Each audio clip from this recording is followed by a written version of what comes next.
Welcome to Dead Man Talking.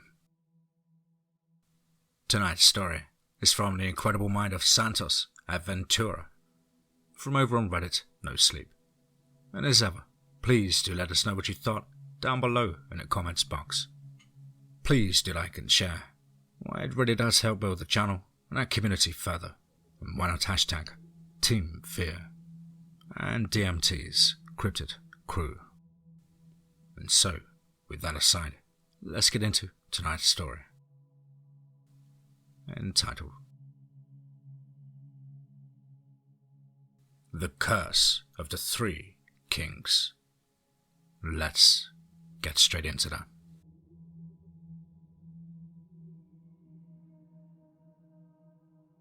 Every nightmarish monster you can think of has roots in something human.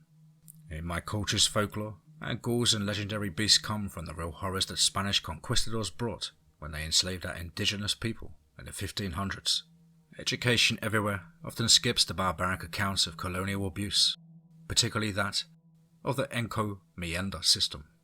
An encomienda, in short, was a grant from the Spanish king given to conquerors in the Americas, which gave them a legal authority to demand tribute and forced labor from enslaved indigenous people.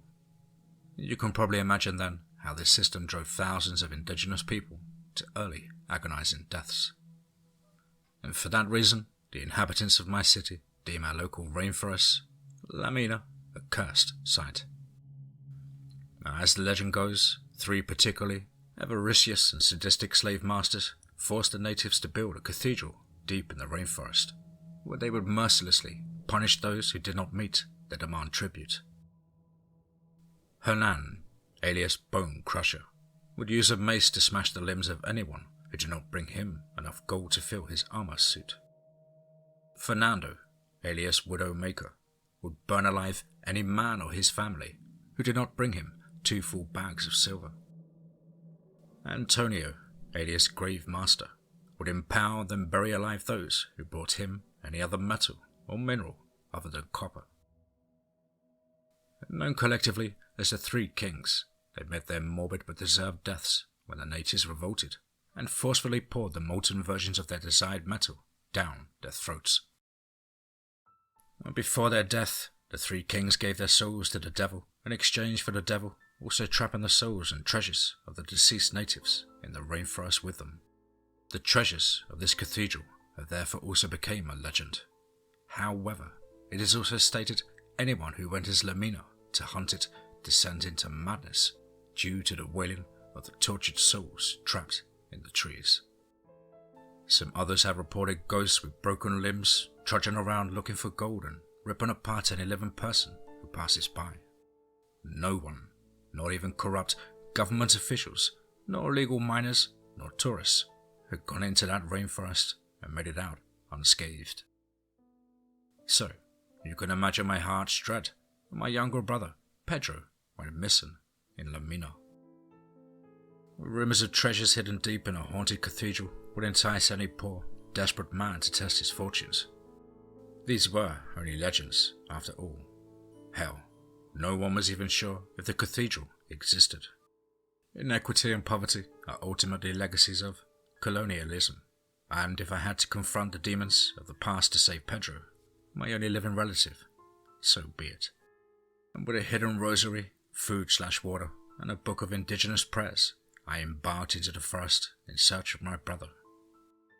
Pedro and I grew up obsessed but fascinated with the tales of the Three Kings and knew the supposed route to the cathedral by heart. After all, one will cling on to fantasy when real life becomes too miserable. The tales said that I would encounter the souls of the dead in the trees, and they did not lie. I saw them everywhere both day and night, and their sobs told me of the agonizing limbo they now lived in. However, they did not attack me, because through my prayers I communicated I had no intention of harming them or stealing the supposed treasure. In fact, I asked in an indigenous language about the cathedral. Although some spirits continued crying and carried on as normal, a few child ghosts encircled me. They tilted their heads in such a way that they showed they questioned my presence, and I pulled out a picture of my brother. and one ghost, similarly deformed from burns, signaled for me to follow him. I don't know what compelled me to travel with him, but his presence did not feel evil. And after 2 nights of travel, the deformed ghost child and I arrived to a rusty broken gate and a mossy broken brick wall which encircled a perimeter.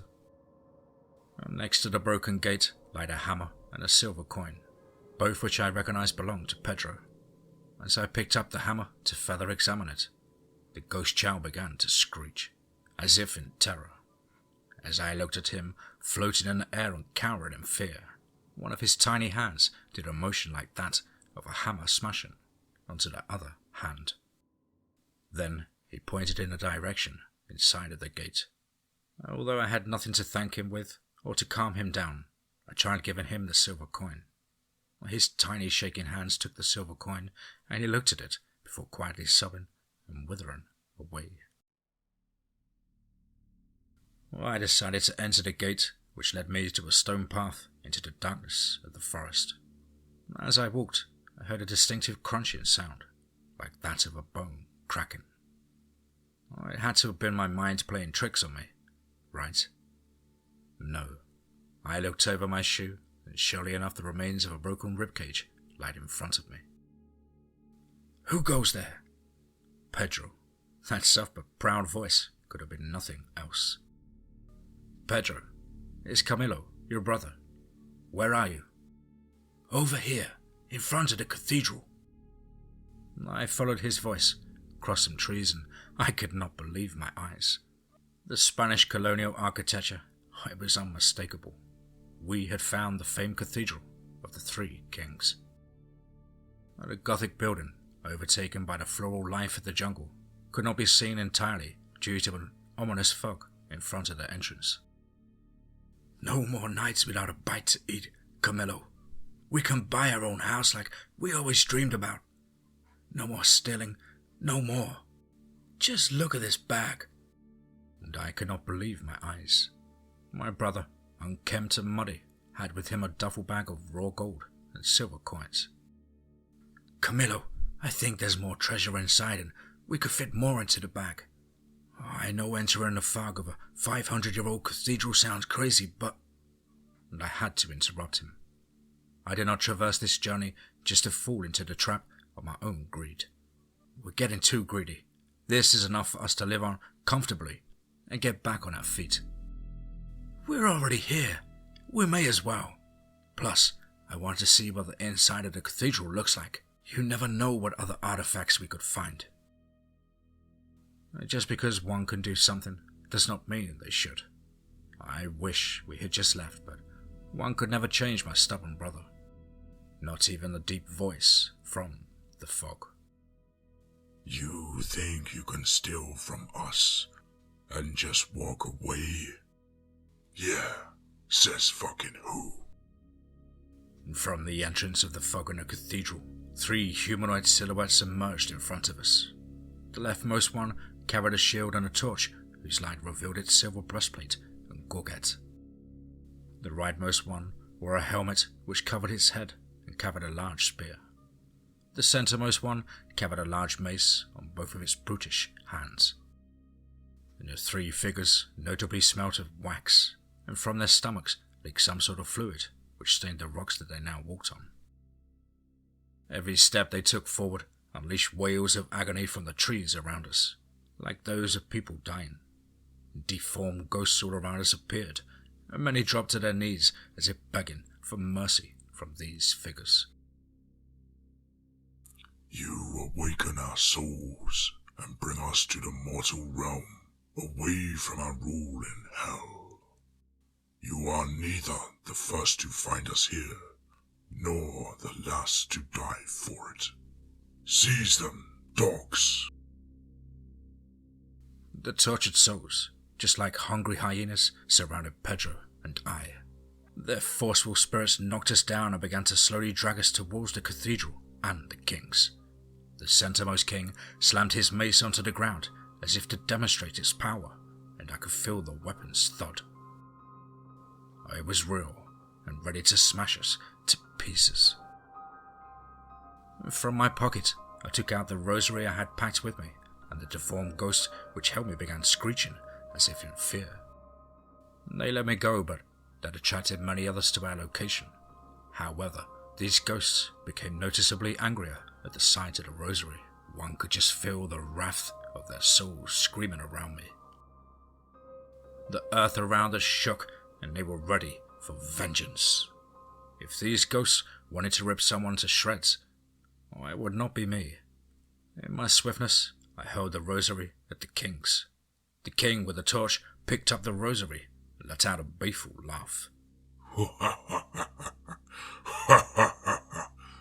God does not love the Indian. You think he showed these dogs mercy? Why would he show it to their descendants? Pedro slammed his fist onto the ground. That phrase seemingly angered him. You collected these souls like you collected jewels.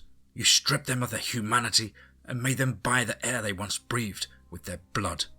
You dare say I'm stealing from you? Your God may be cruel, but it will not match what I will do to you. Pedro, a man devoted to learning and preserving an indigenous language, began preaching passionately to the ghosts like if given a sermon. I wish I could tell you, good reader, what Pedro said. It is impossible, even for me, to do his sermon justice and translate exactly what Pedro uttered to those souls in that dark forest. Some pains and experiences are just never meant to be understood, even if translated to the fullest extent. Pedro spoke as the descendant of a community decimated by colonialism and ignored by modern standards. Pedro's pains and reasons for coming to this forest spoke heavily to these ghosts, who, horrifyingly enough, became servants to these wicked monsters, even in the afterlife. However, that night they would no longer serve these tyrants. The ghosts, wrathful and all with various deformities, swarmed the three kings. And even with their combat skills, the kings were overwhelmed. No gunpowder, prayer or suit of armor could save them now. The centermost king swung his hammer, which seemingly crushed the silhouettes of various ghosts. However, the ghost disarmed him and began beating his legs with the hammer. And one could hear the bones crack as the rightmost king also fell, and his rotting face was revealed when his helmet was ripped. The leftmost king fell last as the ghost took his shield, and I will never know his grisly afterlife demise due to the light of his torch going out. Before the torch went out, the ghost kept tearing and skinning the kings as they dragged them into the cathedral and the fog itself. As the three kings fell, various parts of the cathedral crumbled along with it, and it is possible the entire building collapsed. The full treasure is surely now never meant to be found again.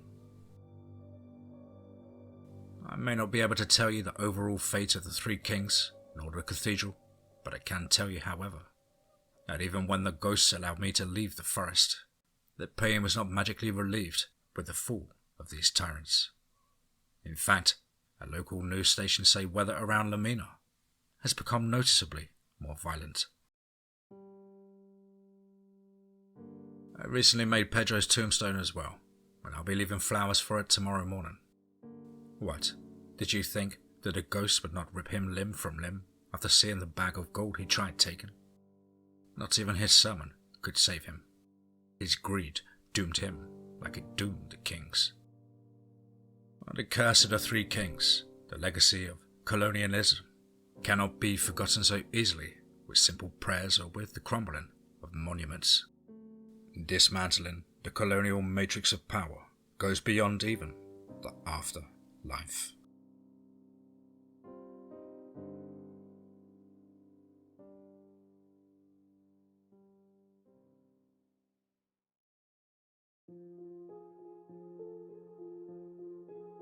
Wow. Certainly another one. Wow. I really do enjoy a story that has a bit of historical touch to it, and my imagination seems to run away whenever that setting is in a rainforest somewhere in the middle of nowhere. Big thank you to the author, Santos Aventura from over on Reddit No Sleep. I really hope you enjoyed my rendition, and I look forward to more of your work in the future. Well, guys and girls as ever, you know the drill. Please do let us know what you thought down below in the comments box. Please do like and share. It really does help build the channel and our community further. And why not hashtag TeamFEAR and DMT's Cryptid Crew. Now, if you're an aspiring writer or would just like to have a crack at things like myself, then please do get in touch with me at the contact email, which is as on screen. contactthedeadone@gmail.com. I really look forward to hearing from you. As always, guys and girls, a huge thank you for your incredible support, your likes, shares and comments, and as we get closer towards the weekend, I will start trying to reply as many as possible. But please do know we appreciate it and try to read each and every one. Of course, I hope you're happy and well and taking a fight back to life. But above all, remember, be safe, not sorry.